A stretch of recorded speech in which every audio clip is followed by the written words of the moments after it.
Welcome back, Devils fans. It is your host, Ace, here on Running with the Devils, where we are talking New Jersey Devils hockey all year long. Please hit that subscribe button, smash the like, share with a friend. Thank you very much. And last night was painful. Nearly as painful as it gets. Your New Jersey Devils looking to go into Colorado and get another 2 points, and it was not meant to be. Back-to-back wins for this Devils club was not in the cards. Your New Jersey Devils fall by a score of 5-1 to the Colorado Avalanche, and the score is a little deceiving. It was a close game, at least on the scoreboard for most of it, and then the Devils fell apart at the end. It's completely demoralizing fashion. I'll get to all that. Just so much to talk about, I guess. Let's just start off. We'll get to the game.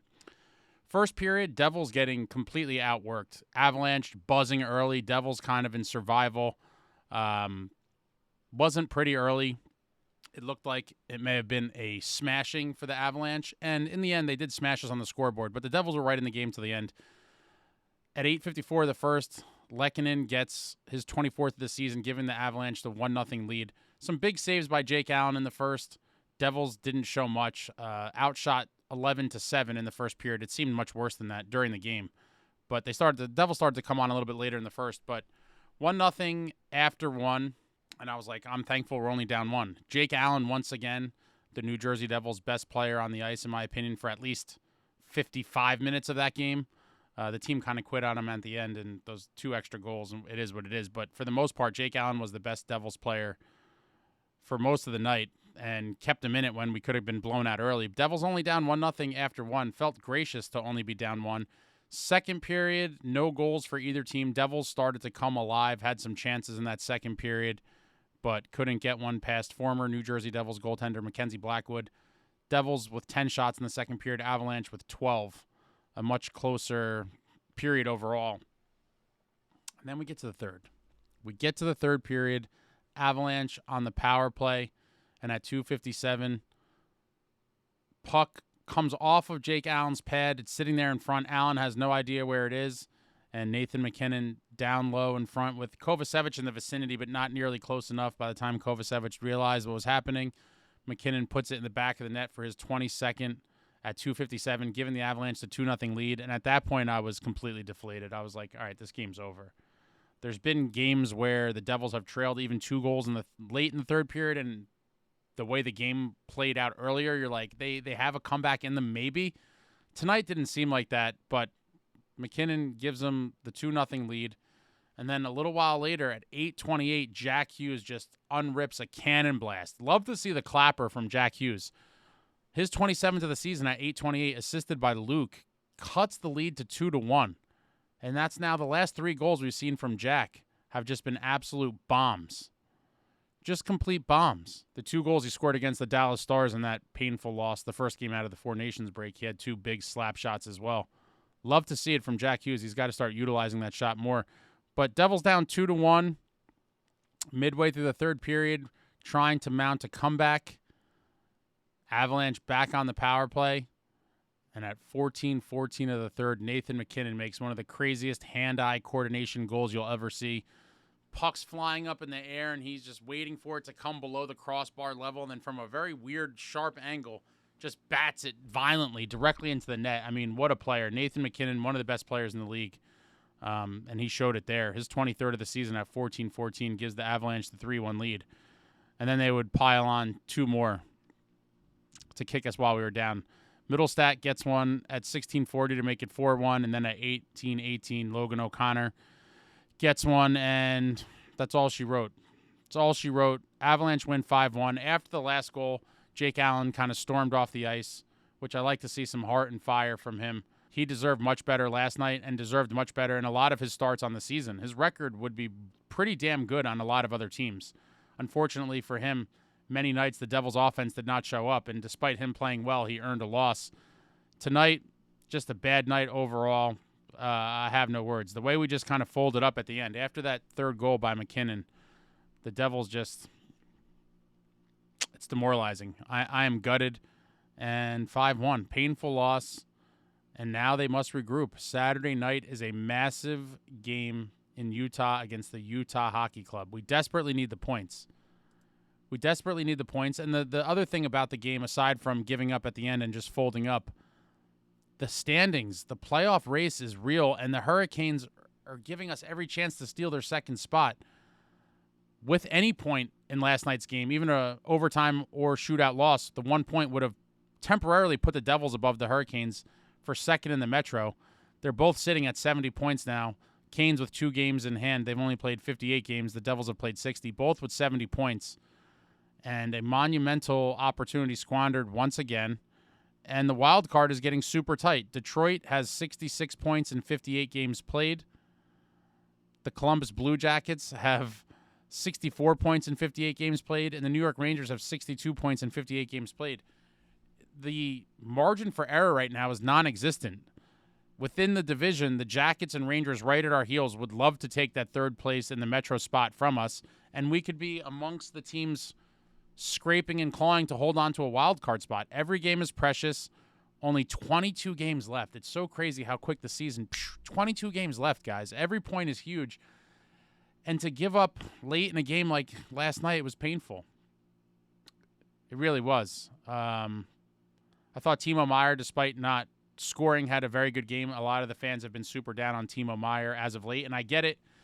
He's one of our highest paid players and yada, yada, and everyone expects him to score, and he's going through a drought right now, but he's generating chances and driving play almost in every game. And tonight was no different. He finished the game with 5 shots on goal, and a couple of them were decent. It's unfortunate that nothing's going in for him right now, but I think he will start to turn it around sooner than later. I'm hoping to see him start lighting it up very soon. I'm a big Timo guy.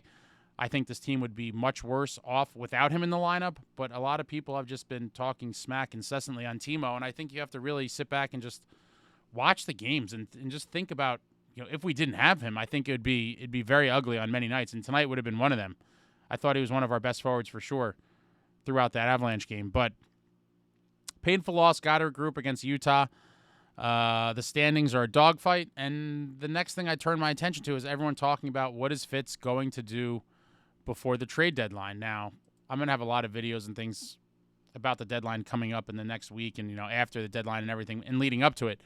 But Devils only have 3 games before the deadline, and hopefully we can find a way to win 2 of them. I mean, we have Utah on Saturday night, then another dreaded back-to-back Sunday against the Vegas Golden Knights, and then Tuesday against the Stars before we come home against the Jets. The next 4 games, some very good teams in there, and it's not going to be easy. I am hoping personally that Fitz could get at least 2 pieces to help us. I would love a top 6 and a bottom 6. It might be asking for too much. Not a lot of sellers. So many teams are in the playoff hunt. The expected prices on a lot of these guys that are going to be made available are pretty high. I think Fitz is waiting to try to make a sensible deal, but we definitely need help. And I would love to see a top 6 and a bottom 6. I don't know how much faith I have in the top 6. I do think we will get at least a bottom 6 guy. 2 bottom 6 guys would be nice, but if I'm being realistic, a lot of people have been talking about it. I would love McCann from the Kraken. I think he would fit the team well, and he wouldn't be just a rental for this year, but he's signed for 2 more years beyond this, so that's some help for the future as well. But there's going to be a lot of guys made available. It's all just a matter of, who's going to be asking for what, and we need some help. We definitely need some help. The roster needs to be solidified for the playoff stretch and for the playoffs themselves. I really hope that something is done. I think not doing anything would be a fatal mistake, and I would not want to see another season go down the toilet like we did last year. I did think if we had gotten a goalie last year earlier, we could have potentially clawed into the playoffs. Now, I didn't have high expectations for that team in the playoffs, but there's something to be said for making the playoffs, and I do value the experience of a young team to go through the playoff wars together, and I'll never get over last season. Last season was just a lost season. Coming off of the previous 22-23 season where we set the franchise record with 112 points, before a beautiful 7-game series win over the New York Rangers, there was the expectations were super high for last year, and we just failed miserably. So many things went wrong with injuries and the defense being porous and the goaltending being awful. And I feel like even despite all of that, if we had gotten a goalie earlier in the year, we could have made a run at squeaking into the playoffs. Missing the playoffs this season would be completely unforgivable. So something's got to be done, hopefully sooner than later. We only have 3 games before the break. The deadline's on March 7th. We have a little more than a week to go. Will be very interesting to see what is done, but hopefully help is on the way because we desperately need it. But overall, that game against the Avalanche, disgusting on so many levels, and hopefully they find a way to rebound. But the inconsistency has been awful in the 2025 calendar year. Where's the team we saw in December before the Christmas break? I don't know. Hopefully they could return in some capacity. I don't expect them to just flip a switch and return to that team, but I'd like to see a team that much more closely resembles that than what we've been seeing. It's just so inconsistent. The ups and downs, the constant yo-yo, roller coaster of emotion for New Jersey Devils fans, and my heart can't take it anymore. My heart cannot take it anymore. Can we just win 3 games in a row? Is that asking for too much? 4 games is almost impossible. We haven't won 4 consecutive games in over 2 calendar years. We haven't won 4 games in a row since January of 2023. It's been 25 months, 2 years and a month. I'm not going to get greedy. Just win me 3 in a row. Just win 3 in a row. Just give us a little more separation. But we need to get into the playoffs at all costs. If we don't, I will be in a very dark place. Very dark place. But let me know what you thought about this game in the comments.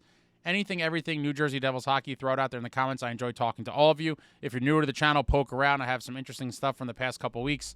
The first 2 parts of a Cam Jansen interview are out. The 3rd part will be coming out soon. I appreciate your patience on that. It's been a busy time with the 4 Nations and a bunch of other stuff I've been working on, but there's some 4 Nations vlogs. I have some cool stuff coming out in the next week or so keep your eyes peeled for that. But that's it, guys. I'm at a very low point right now, and hopefully they come out Saturday and respond. I'm definitely distraught right now. But that's it. Thank you all for watching. I love you all. Like, comment, subscribe, and all that jazz. Until next time, friends, let's go Devils.